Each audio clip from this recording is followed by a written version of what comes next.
Hey guys, today I'm going to be making jägerschnitzel. It is a dish from Germany, which is the country I picked for this project. So let's begin making it. This is all of the ingredients I will be using. Okay, for the first step we need to take an egg and put it in this bowl and beat it.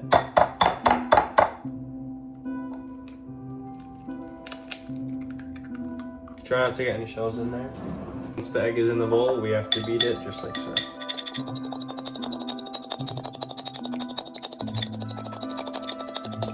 Alright, once your egg is beaten, put your bowl with the egg to the side. Okay. In a separate bowl, you're going to take 1 cup of breadcrumbs and place it into the bowl. To add your breadcrumbs, you're going to want to add a tablespoon of flour. After your flour is in there, here you can take salt or pepper. I chose to do pepper, as you can see. And you just put a little bit in there. We're going to want to take your choice of meat, which I decided to do to pork, and there's bones in here, so I'm going to have to cut those out.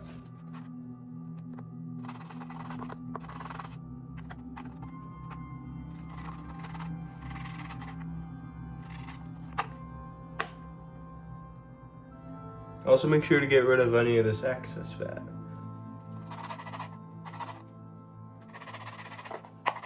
Alright, now once you cut off your bones, if you have them, and the excess fat, you can just throw those right away. Next, you want to take your freshly cut pork and you want to put it into the egg mixture. Okay, after it's in the egg mixture, you're going to want to take your pork and flip it around. After your pork has been sitting in the egg mixture for a little bit, you're going to want to take it out and put it into the breadcrumb mixture. After it's been in there for a little bit, you're gonna wanna flip it over. There you go. So you get all of this nice powdery mixture on the top and the bottom. After you do your first pork cutlet, you're gonna wanna do 3 more of these. So I'm just gonna do a time lapse of me cutting them up.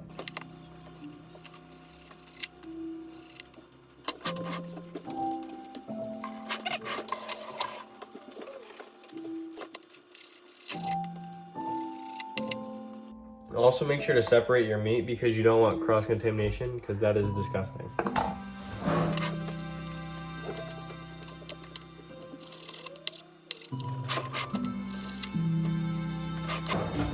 Okay, and now that you're done cutting the rest of your 3 chicken cutlets, you want to put it in the same mixture that you did for the other one with like all the breadcrumbs and whatnot. Alright, now once you have your 3 pork cutlets, you want to put it into this egg and then put it into the breadcrumb mixture, all that nonsense. Once it's in the egg like we did before, you want to press it down so it gets all of the egg mixture in there. Then once it's fully pressed down, you want to flip it over. Oh gosh.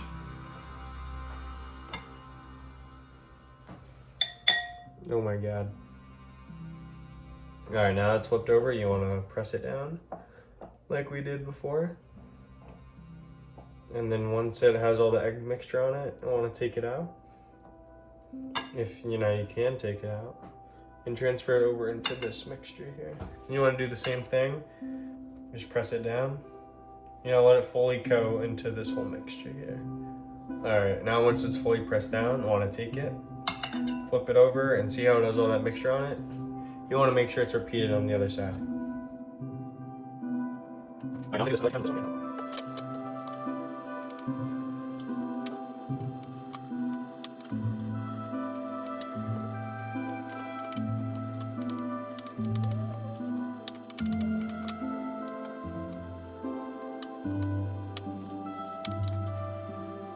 Now we're going to get our pan and turn it onto medium-high heat. Okay, and now in the pan, I'm going to take a cup of vegetable oil and place it into the pan. And now I'm going to do that one more time. Okay, and now once your oil is in the pan, you want to turn it onto medium-high heat, but I'm just going to do medium, personal preference. Now once you've let your oil boil a little bit, you're going to take your pork cutlets and place them into there, and be careful not to burn yourself. And my pot's big enough, so I'm gonna do 2 at a time. Okay, and I'm gonna let them sit for 5 minutes, flip it over, and then do another 5 to cook the other side, then I'm gonna do the other 2. All right, it has been 5 minutes, so now I'm gonna flip these over.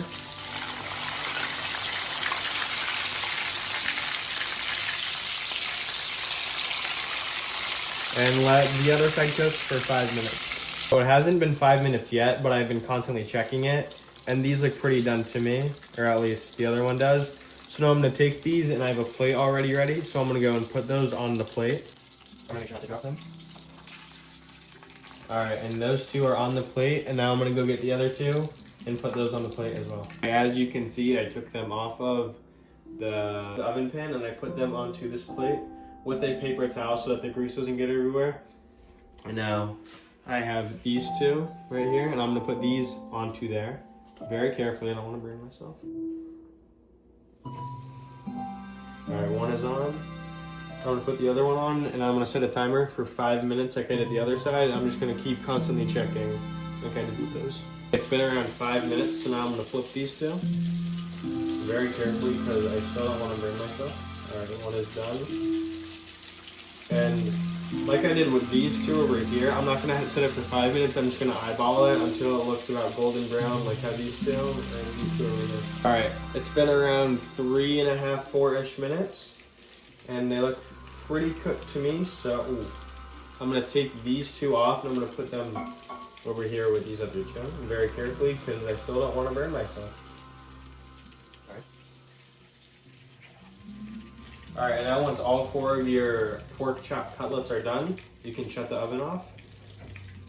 An interesting fact about the jägerschnitzel, which I am making, is that the name reflects the dish's roots, as it was traditionally made with wild game like venison or boar that hunters would bring home from the forest, which is why it is such an old dish, as its origins are from...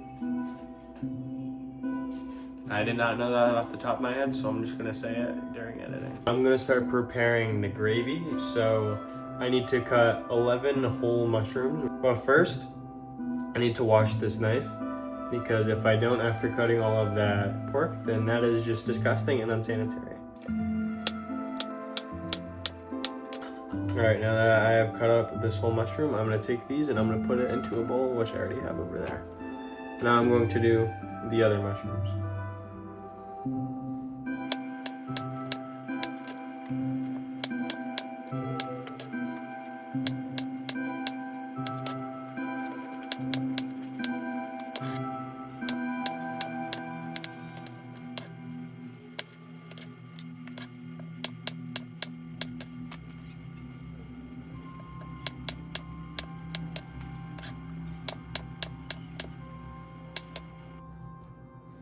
This mushroom is a little gross, as you can see, so I'm gonna wash it real quick and then we're gonna cut it. Now that I have cleaned this mushroom, I'm going to cut it and put it into the bowl like I did with the rest of them.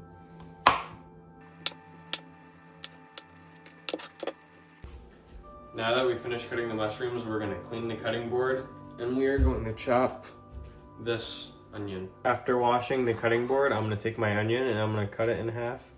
Very carefully. Yeah, I mean, that's okay.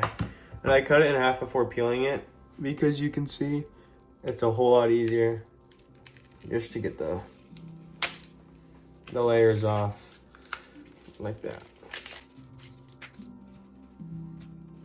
And then after that, I'm going to cut off this little green bit. And then I'm gonna put my onion aside and do the other one.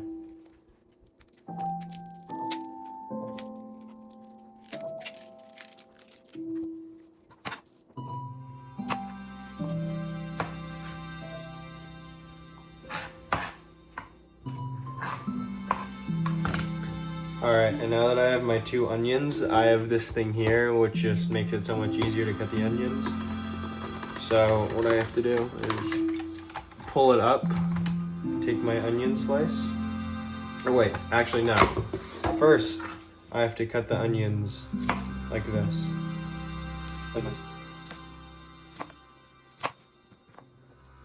All right, now that I have my onion slices, I'm gonna go back to this thing, take it open, take my onion slices and just place them in there and add a thyme. And then push down, hear a click, and then it chops the onions, which I have a bowl down there, which just catches them. So I'm gonna do the rest of these onions and this onion as well, just real quick.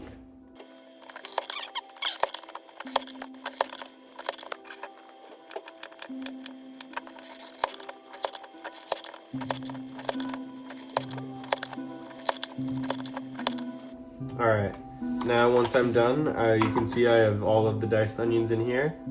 And if you don't have one of these things that I have, then you can just dice the onions normally with a knife, but I have this, so it just makes it a whole lot easier for me.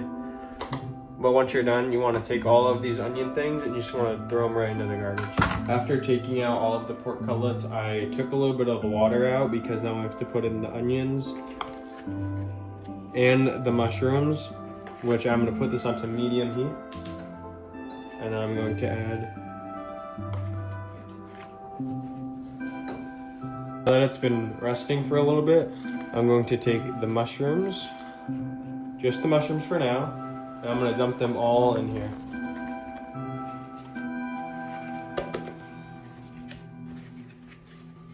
Alright, and the mushrooms, because they're a lot bigger, it's going to take them a lot longer to cook. So I'm going to let those, I'm going to stir them for a little bit, and then I'm going to add the onions in about 5-ish minutes.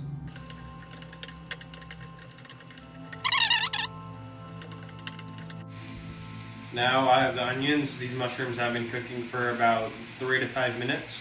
So I'm going to add all my onions. And I'm going to mix them as well as the mushrooms too. I'm going to mix everything all together. I'm going to keep stirring this until the onions start to become brown. And the mushrooms are also going to become brown too because they've been releasing their water here, here, and here. As well as the onions, you can see they're already turning brown a little bit, but just not quite where we want it. I don't want the onions to be as firm because I am also making a gravy. That's why I've still been mixing the mushrooms for, it's almost on 10 minutes now. And the onions have been in there for maybe like 3-4-ish minutes. I'm doing beef stock instead of water because it's just gonna give it more of a beefy flavor, which I think will just taste out better. We also have a beef bouillon cube, which is gonna make it taste even beefier. Now I'm going to add 1 cup into the mushrooms.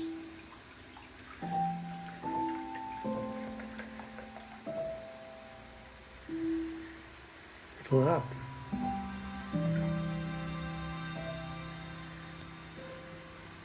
Make sure not to burn myself. And then I'm also going to add the beef bouillon cube. Alright, now I'm going to mix until the beef bouillon cube is completely dissolved.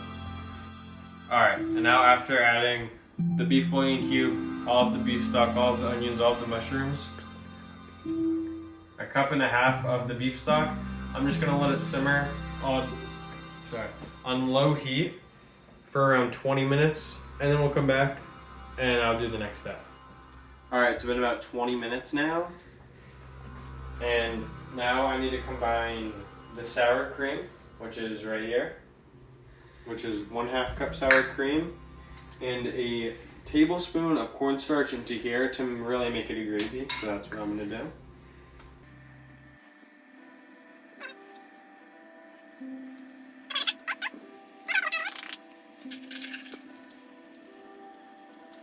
Now I have to mix all of this and put it into the bowl, which has been sitting for 20 minutes now.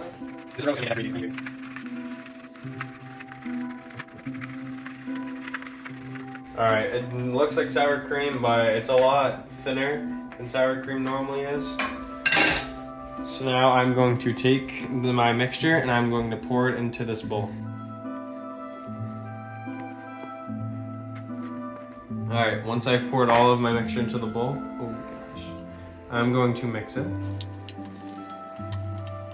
This is really what the gravy's supposed to be looking like here. With the cornstarch, it's really going to make the gravy thicken up, so it's not as a liquid, it's more of a creamy gravy, which is what it's really supposed to be. This is how you really want your sauce to be looking. It's pretty thick right now, and we also turned off the heat. It was on low, now it's just completely off. Okay, as you can see, the sauce is pretty much done. It's my liking. I have 2 cutlets here, which I'm going to take about a pretty big spoonful, and I'm going to just lather that just like that. And I'm also going to do it to the other side. I'm going to do the other color, make sure you get everything, and boom, just like that.